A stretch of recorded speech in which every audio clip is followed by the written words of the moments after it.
Hello, friends, you guys. So many of you have sent me love for my post earlier today. You know, I feel really conflicted when I share stuff like that because a lot of you are awesome and want to make me feel better. But I always want you to know that I use my social media as a way to share my reel and to inspire other people and just basically to help other people know they're never freaking alone, because I think a lot of people feel like they're the only one that something is happening to. And that's just never the case. Like, there's always someone else who totally is in the same boat as you. And so I show up and I share my reel, as uncomfortable as it is, and as uncomfortable as it makes some of you, to shine the light, basically. So I'm okay. It's all right. Don't be super freaked out or worried about me. It's just, a funny season. I don't know.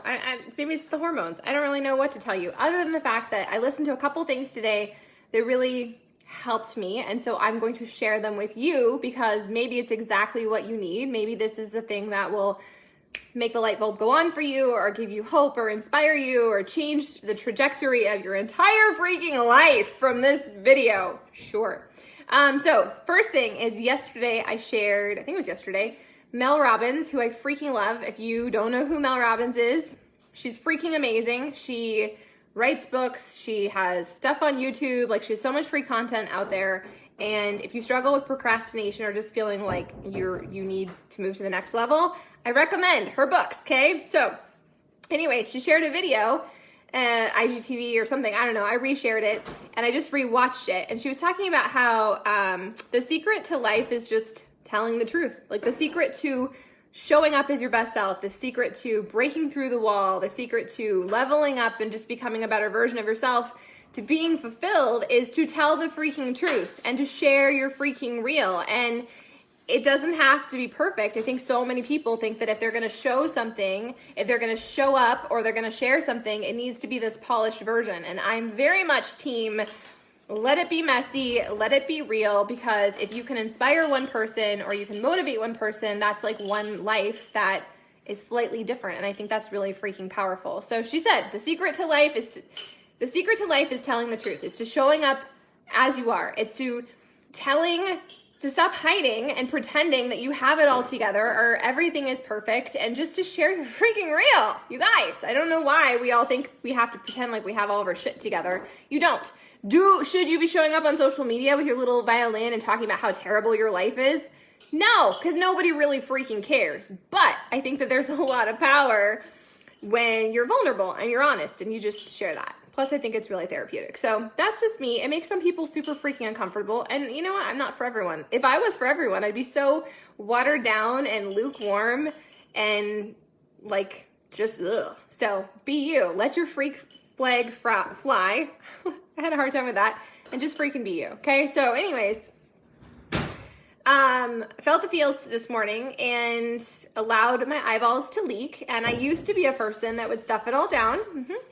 And I would instead, self-soothe with alcohol and sweets and coffee and sugar. And I've been kind of catching myself doing that lately. A little bit, just a little bit, because the world is sideways and things feel out of control, and it's Christmas.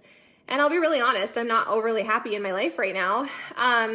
So I was using those things to self-soothe, which is why I'm doing a 3-day cleanse right now, because I'm the driver of my bus. Like, I don't need to give away my power. I don't need other people's approval. I don't need to get have the town of Scobie love me. If they hate me, that's fine, because really all that matters is that I'm here sharing my reel, doing the shit that actually fucking matters, and loving my humans, raising them to be good human beings. That's really what matters, right? So on that note, I was doing a training today with one of my mentors, one of my business mentors, Brad Bizjack. He just got back from Tony Robbins.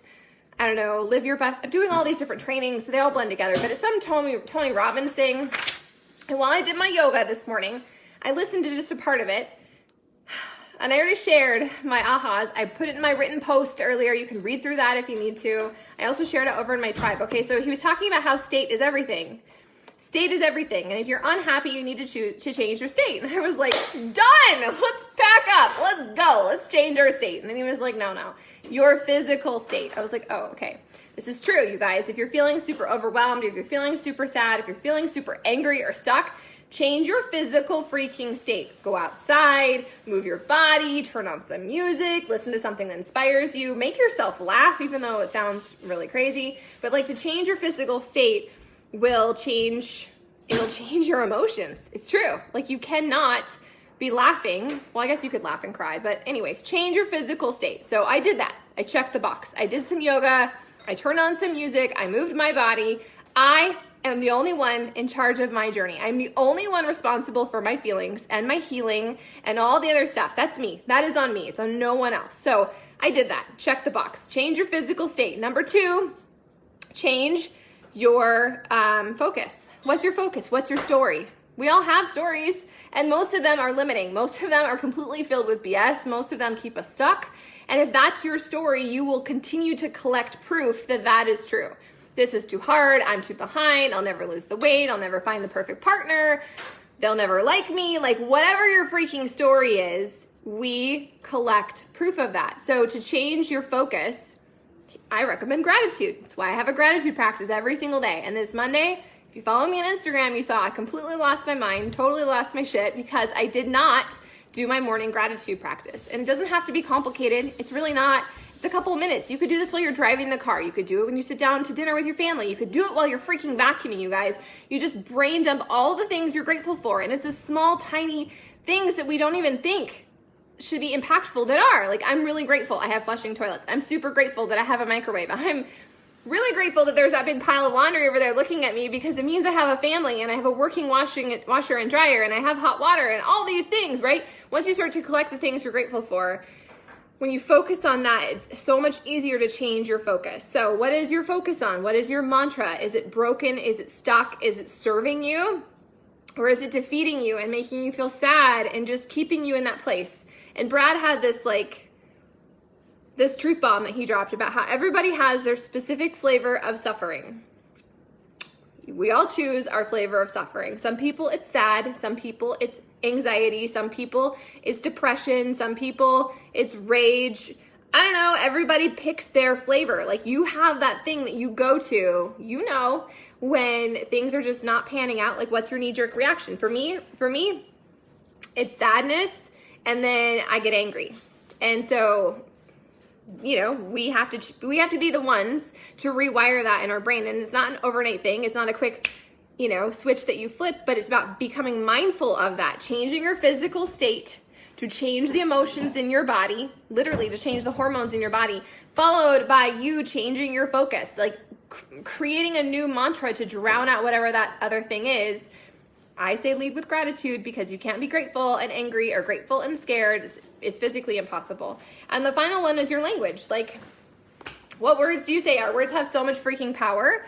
And I'm human. We're all human. It's really easy to fall into that trap where we keep saying the same things, and what you say outside of your head, what you say inside your head, those things will become your truth. They will become your reality. You will attract more of that.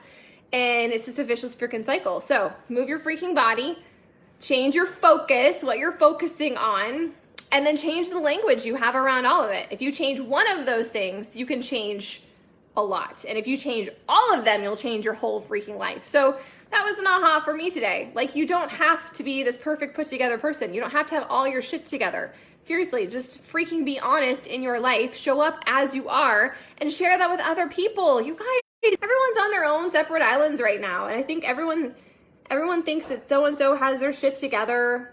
No, we're all having our own little fires to put out, but we're in charge of our physical state. We are in charge of where our energy goes. We are in charge. We are the guardians and the keepers of our mindsets and our hearts. So what are you taking in? Whose social media are you consuming? What are you listening to? Are you listening to things that build you up and inspire you and rewire the freaking pathways in your brain? Or are you listening to like fear mongering and end of the world shit? Like, I don't know about you, but I need less of the negativity. I need more of the positivity. And so if I want more positivity, that means it starts with me, and I have to guard what I take in. I have to guard what I consume, and I have to put out that positivity to boomerang it back. Just my thoughts. So I'm okay. Everything's fine. Don't worry. Whenever I share some stuff like that, you guys are like, oh my God, everything's fine. Everything's fine. I'm just a real freaking flawed human. And sometimes my feelings get hurt. And you know what? That makes me really freaking embarrassed and actually really angry at myself that I allow shit like social media to influence my emotions. Like, how stupid is that? Other people's stuff is other people's stuff. It's not on me to change their opinion of me. It's not on me to influence other people. They're going to live their life. They're going to do them. And the spirit in you might just make the demon in them uncomfortable. That's not my problem. That's not your problem. Your problem, your responsibility is what you put in here and what you do in here. That's that. So move your physical state, change your physical state. If you're unhappy, stuck, sad, overwhelmed, okay, go for a walk, move your body, turn on some music, dance, wrestle with your human. I don't care. Number 2, what's the story? What's the focus? What are you telling yourself? What's your mantra? What's your mindset? What are your affirmations? And then number 3, what words are you using? What are you saying about it? When you talk about yourself, when you talk to other people, like, what are you saying? Does it support the limiting self-beliefs? Or instead, is it going to build up that new vision, that new version of who you want and who you deserve to be? Just thoughts on a Friday.